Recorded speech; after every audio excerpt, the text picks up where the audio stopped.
내가 퇴직했다는 것을 가장 먼저 실감하게 되는 일상은 어떤 것이 있을까요? 물론 개인의 처지가 다른 만큼 퇴직을 실감하는 요소도 개인마다 확연한 차이가 드러나겠죠. 퇴직한 다음 날 갈 곳이 있고 할 일이 있다면 모를까?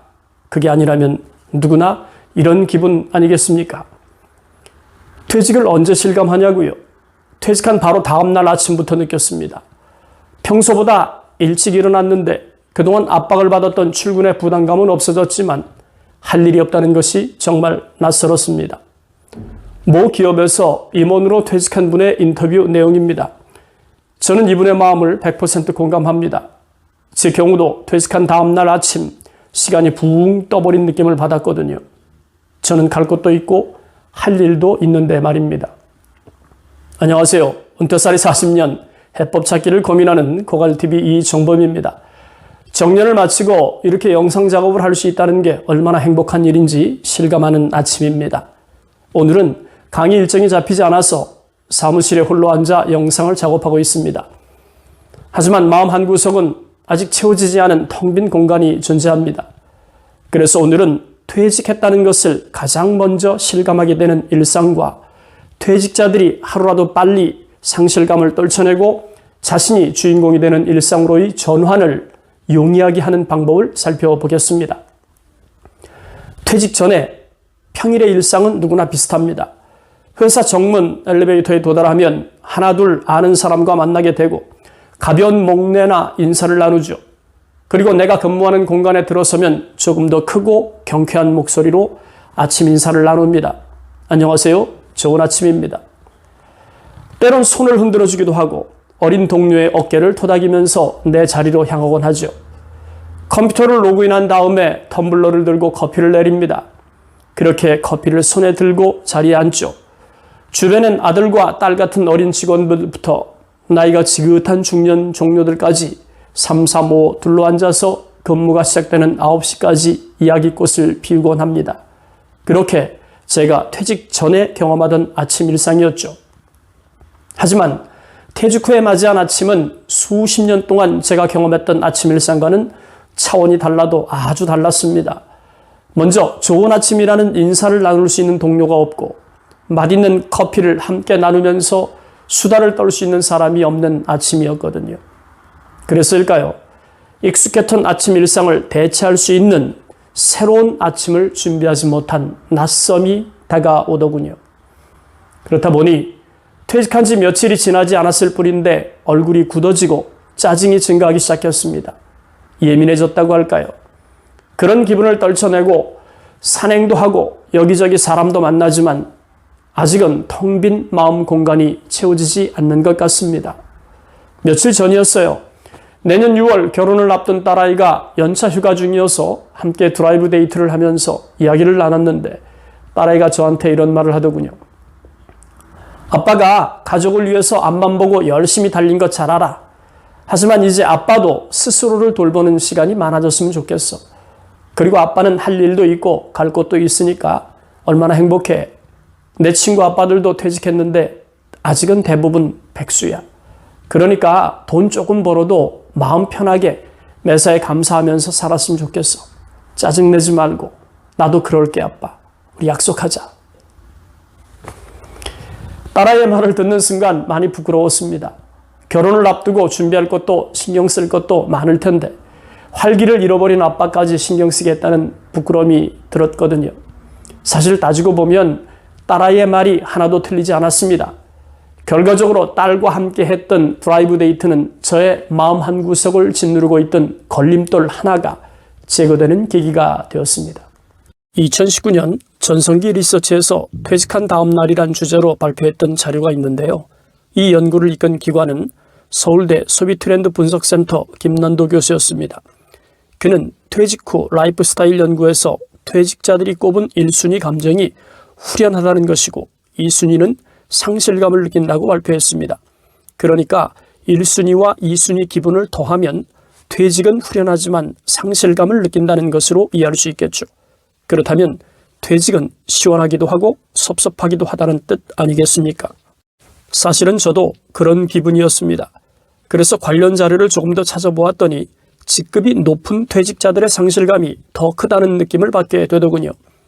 그동안 누리던 것들과 단절된 느낌이 들면서 돌발적으로 분노하게 됩니다. 시간이 지나면 마음이 편해질 줄 알았는데 사람들과 점점 거리를 두게 되었습니다. 어디 가서 나를 소개할 수가 없어요. 퇴직했다고 말을 못해요. 결혼식이나 장례식에 가기도 민망하고 부모님께도 퇴직 사실을 알리지 못했습니다. 전성기 리서치에서 발표한 50세 이상자 중에서 직급과 상관없이 5년 이내에 퇴직한 700명을 대상으로 한 설문자료를 보면 퇴직 후 시간이 흐를수록 막막함은 점차 줄어드는 것으로 나타났습니다. 기대감은 오히려 시간이 흐를수록 조금씩 나아지는 추세를 보인 반면에 상실감과 작아진다는 기분은 시간이 흘러도 여전히 개선되지 않는 것을 보면서 퇴직 후에 우울한 시간이 상당 기간 지속되고 있다는 점을 발견할 수 있었습니다.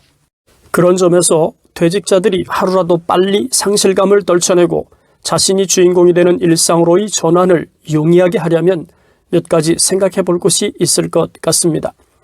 첫 번째 미션은 집에 있는 시간을 최소화하는 것입니다. 달리 표현하면 집에서 나가는 거죠.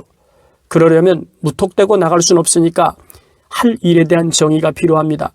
그래야만 매일 출근하는 기분으로 집을 나갈 수 있으니까요. 어떤 일이 좋을까요? 물론 이 문제는 퇴직 전에 준비가 끝났어야 할 일이지만 미처 준비하지 않았다면 이제라도 할 일을 모색해야 합니다. 동의하신다면 걸으면서 생각하는 걷는 생각을 추천하고 싶습니다. 제 경우도 잠실 호수를 걸으면서 여러 가지 생각을 정리한 적이 있습니다.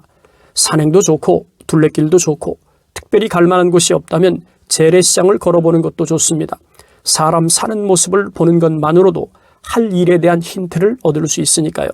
그도 아니라면 배움을 택해보는 겁니다. 생애 2막을 초점으로 교육하는 기관이 많으니까요. 그런 곳에 배움을 신청하는 거죠. 그렇게 집 밖에서 생활할 수 있는 공간이나 장소를 찾아야 합니다.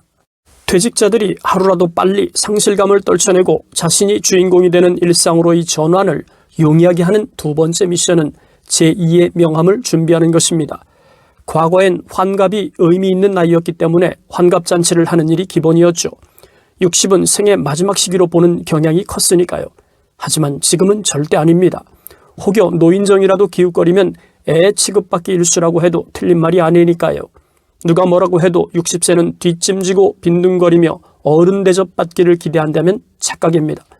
물론 적지 않은 나이지만 아직 노인이 아니거든요.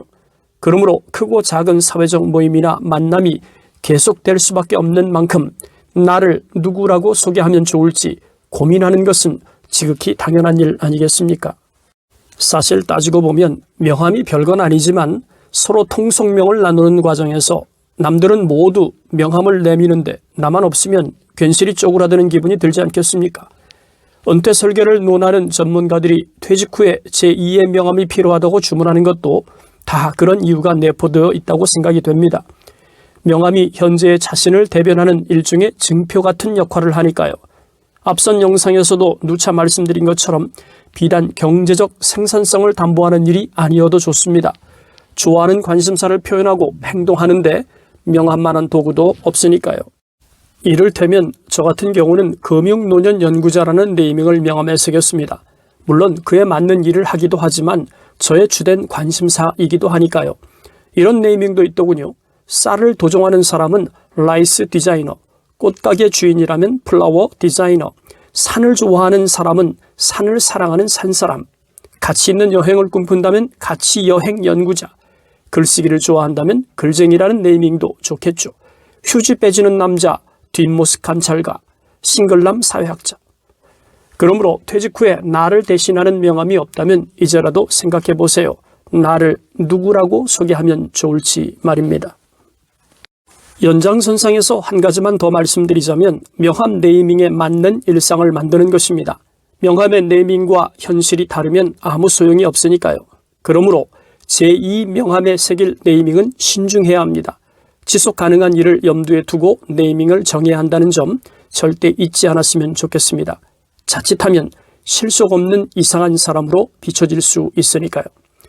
오늘은 퇴직했다는 것을 가장 먼저 실감하게 되는 일상 중에서 제가 경험했던 사례를 말씀드렸습니다.